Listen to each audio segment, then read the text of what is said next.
Hey guys, it's Dr. Nate here with Thrive Dental and Orthodontics, and I love how I'm getting this question all the time because I love talking about it, but I didn't think people actually cared. And so I've been getting this question a lot, so I'm really excited to answer it today, and that is, how do you start a business?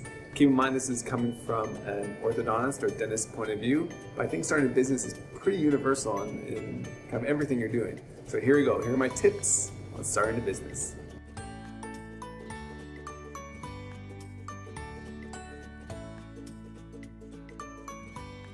Alright guys, so yeah, it's Dr. Nate here again, and I am going to talk to you about how to start a business. And like I said, I think it's pretty universal.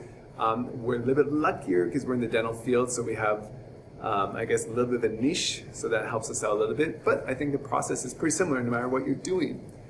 So my number one tip, or my first tip, and I think this is super basic, but I want to start off as basic, but I think it's really important to know your why.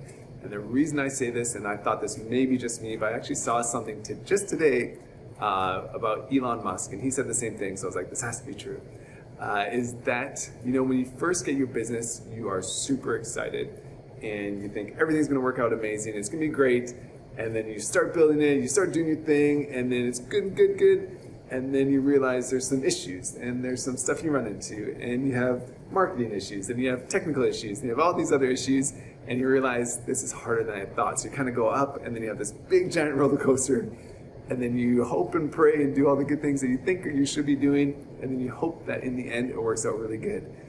And basically he was just saying that, you know, you start out thinking it's going to be amazing, and there's so many pitfalls and things that happen that are tough to judge, and it's hard. It's really hard. And so my first thing is you have to know your why.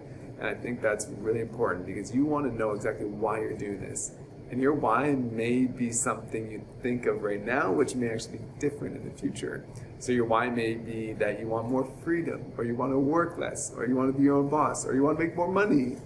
And all those things are interesting, but they may not exactly happen like you thought. So when we first opened, I thought, you know, I want to do this because I want to be my own boss, and I don't want to, basically answer to anybody, and I want tons of free time, and I want to make more money.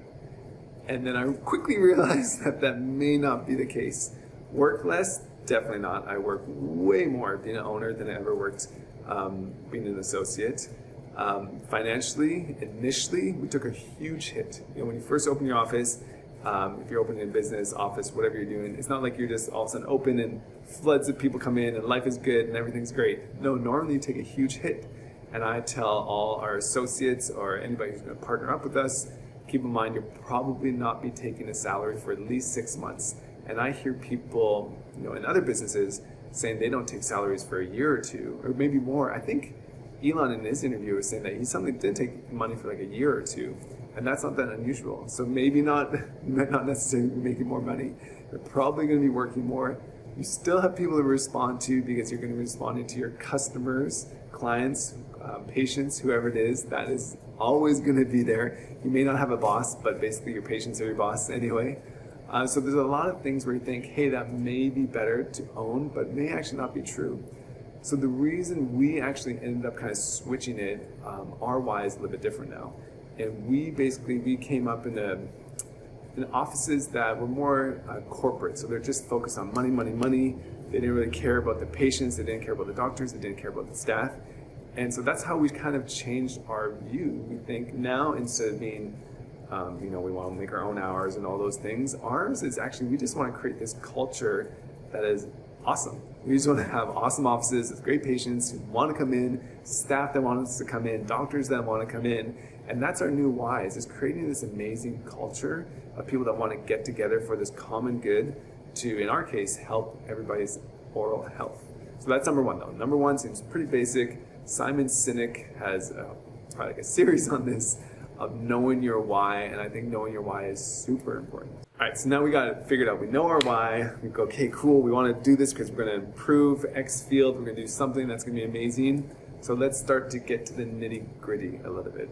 Each industry, if you're a dentist, you're going to have to look for one thing. If you're another business owner, you're going to have to look for something else. But for me, numbers plays the biggest key because numbers don't lie. So for me, obviously, I don't have to come up with a new idea. If you're coming up with business, you may have to come up with a new idea that maybe hasn't been there before. Or maybe you're just coming up with an idea you think is better. Maybe you have a new restaurant that you think is going to be better than the next restaurant. You think it's a great idea and you're going to open up. Whatever you do, you have to have a good idea that you truly believe in. That kind of goes back to your why. But then let's get to the numbers. So for us, for dentists or for orthodontists, I'm an orthodontist, but I partner up with dentists. We're looking at very specific things. We look at very specific numbers. We're looking at ratios. Specifically for us, we're looking at a ratio of one dentist to roughly every 2,000 people or more. So obviously for us, the less dentists you have in a certain area, the more likelihood you have of succeeding. I think the ADA, the American Dental Association average, they say is like 1 to 1,600 or something like that. One dentist for 1,600 people. We're in the Dallas, Texas area, so the numbers are a little bit better. So we're looking for at least that, at least 1 to 2,000, one dentist for 2,000 people. The more people you have, the least amount of dentists is better. But of course, this is like going to be like a 10-minute video, and I can't go into everything. But that's not always the case. So say you go into an area that's really dense, and your numbers are great. So you say, cool. Or the numbers aren't as great. You know, it's like right on the borderline, but it's really, really, really dense. You know, hey, if you go in there, the numbers probably won't change that much because there's so many people. There's like, say, hundreds of thousands of people within that small area. Another dentist gets in there, the ratios don't get changed that much. But we've looked into smaller communities where the numbers are way better. You know, it's like one dentist for 4,000 people. But if you add one more dentist in this small community that does not have that many people, your ratios are going to go way off. And then you add another dentist, all of a sudden, instead of being one dentist for maybe every 4,000 people, it shoots way down, and it shoots down to like one dentist for every 1,300 or 1,400. So there's a big difference there. So we're looking at not just, one number. We're like, okay, that number's good, let's go for it. We're looking at, of course, the ratios. We're looking at the densities. We're looking at growth. Obviously, if you go into an area where the growth is going down, you can't really open an office there again, but you probably won't be successful unless everybody's already left. And then we're looking for, demographics. Is there lots of families? So there's lots of families there that helps us because we do braces and dentistry, and we just want a good family mix. If it's all transient people or not that many families, then that's not really good for us. That's not our demographic. So not only you have to have a good why, and you have to have a good idea, but then it has to come down to like the nitty gritty. You have to start looking at numbers. But you're probably thinking, how do we get these numbers? Like, do I just look this up on the internet, or do I do my own research? And the answer is yes, no. So with any field, and this goes for anything you're going to open up, you need help. We have opened, we are in the midst of opening our 8th office. We need help. I mean, we don't know everything. So we rely on really, really good people. For the dental field, you need a great broker. Like, you need a great broker. There's no two ways about it. You need a great broker. And this person is going to help you find a good location. So this would be the worst thing to do. The worst thing to do would be to go outside your house, kind of drive around and be like, cool, that spot looks good.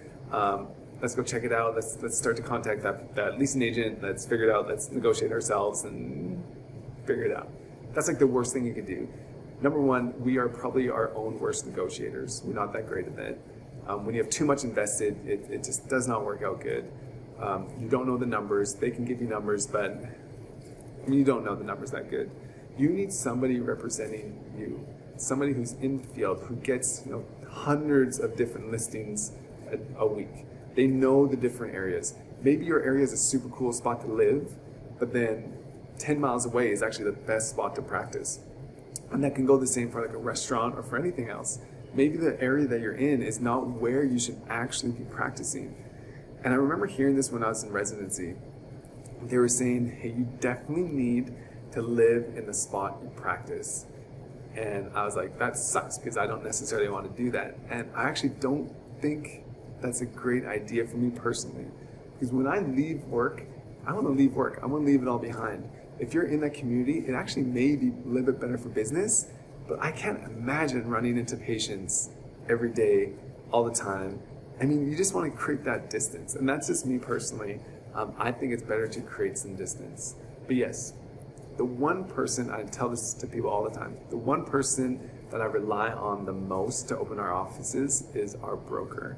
Because if you don't find a good location, and if you don't know your numbers, because they're going to be giving you all these numbers, if you don't know that information and it's not done properly, then you are screwed. You know, there's going to be nothing, there's going to be nothing to get you back. If the numbers aren't right, the area's not right, you didn't negotiate properly, you didn't get your triple net correct, you didn't get your tenant improvement money, your lease is too expensive, you're doomed. You're doomed. So definitely get an amazing broker. A little tidbit of information on that. For us, I think this happens in most cities, you shouldn't pay for your broker. So that's what people go like, hey man, I can't afford this. I can't even afford to open these offices and pay out these loans. But you don't actually need to, because most of the time how the broker makes their money is they're going to make money off the actual transaction. Same thing if you get a broker for your house, they're making money off the transaction. So you don't save money by not having a broker, because you won't negotiate properly and they're going to screw you over. What do they say? If somebody with money meets somebody with experience, after the end of that transaction, the person with experience is going to end up with money, and the person with money is going to get an experience. So that is what I always think. You need to have somebody with experience helping you through this, and a broker is absolutely the way to go. All right, so we found a broker, we found a place, we're looking at the numbers, and what do we do next? So the next thing would be you're going to be submitting your LOI, and this goes for any business. That's your letter of intent. And so once you go, cool, the numbers make sense, this place makes sense, I'm going to submit my LOI. And normally this is like a 2-3 page document. And it's just basically summarizing everything you want. Your rent, the triple net expenses you think are going to be happening, your tenant improvements. That means once you move in, the landlord's actually going to give you money to be there. Anything you can think of, like your parking spaces, the square footage, if you have any requirements that you're asking of the landlord, this is the spot to do it. And I always say the LOI is kind of like your dating period. You're figuring out, hey, is this going to work? Like, are the numbers going to make sense? Is this landlord going to be able to, like, are we going to be able to work this out? And that's when you do it. And that will take normally, and it depends. We've had some last a couple weeks. We've had some last a couple months. So the LOI period is always a little bit variable. But this is great, because this is, absolutely when you're figuring out if this is going to work for you. And you're doing this, you're just getting your LOI, everything starts to make sense, your broker's helping you, you guys are negotiating. Once you guys come to a rough deal, that's when the real thing happens. Because then you go, hey, we're going from this dating period to let's basically get this marriage. And the marriage is the lease. And so the lease is your legal binding documents that you guys are going to sign so that you can go together and actually start making this business. And there's all these different things you should be doing in the meantime to make things most efficient. And I'm going to kind of wish somebody would have told me this when I first started, but I think this is really important. When you're starting the lease negotiation, that process will take a month or 2 or 3, depending on your lawyer, their lawyer, and just coming together and everything. I know the LOIs basically kind of summarize everything, but lease is the actual binding document. So you want a lawyer to absolutely look at that to make sure your butt is covered. Because if something happens, it doesn't really matter what the LOI said, it matters what the lease said. But anyway, so you're negotiating the LOI, you got to that point, you're getting to the lease point, and you're figuring all that out. What you should be doing though on the back end is figuring everything else out. So you should be met with your bankers to make sure you have funding for this. Obviously, if you can't get the money, you can't have an office, you can't have the business. You should be making sure you have the right tradespeople in place. So you want people for your equipment, you want people to do your build out, you want people to do electrical, plumbing, all that good stuff. So normally you'll just have a general contractor. You want to make sure you have your plans. You're going to draw up your plans. You're going to have somebody that's going to help you with that. They're going to make the architect rendering of those. You want to make sure that you have your equipment guys in place. All these things should be worked out in place before you sign the lease. And this is important because once you sign the lease, you basically are on the clock. So you sign the lease today, they'll normally give you X amount of days to build out. So they'll say, hey, you know what, you have 120 days from the day we sign the lease to build out and be in your office. After that point, maybe you'll get some free rent, but you're basically on the clock again. You're gonna have to start paying something to them. So if you just decided, cool, I'm gonna do this whole process, I wanna be really careful, I don't wanna get everything else in place, I'm gonna sign the lease, and then I'm going to figure it out after that, you're way behind the 8 ball. So if you basically get the LOI, you're negotiating the lease, and you get all these other people in place, by the time you sign your lease, you're gonna have like the next day or a couple days after that, people coming in, starting to build, starting to make your place, so you don't waste any time. And this is huge because this can be like tens of thousands of dollars in savings for you. And I wish somebody told me that on the first office because that would have saved me a lot. But that is also very important. So I know this is kind of a pretty vague overview. I wanted to give you some specifics so you have something tactical, because when I look at videos, I want something tactical that they can tell me that this is important. So I gave you some of the numbers for dental, that's really important. You definitely need a broker. I will give a shout out to ours. It's Dental Space Advisors. They're amazing. That is the broker that we use. We use the normal banks, we use big banks, we use small banks, but all these things are important, and I hope you get some help when you're opening, because this is not a job just for one person or a couple of people. You need help, and you need to trust the people that you're working with. All right, guys, there you have it. That is how you open a business, a dental office, an orthodontic office. I know this is just kind of a general overview. If I get more questions and comments, I will try to get to more specifics, because I know like each little itty bitty topic is like a whole video. So once again, thank you so much for watching. If you enjoyed it, please subscribe, please leave comments. And as you know, I'm trying my best to answer all your questions, and I will talk to you guys very soon.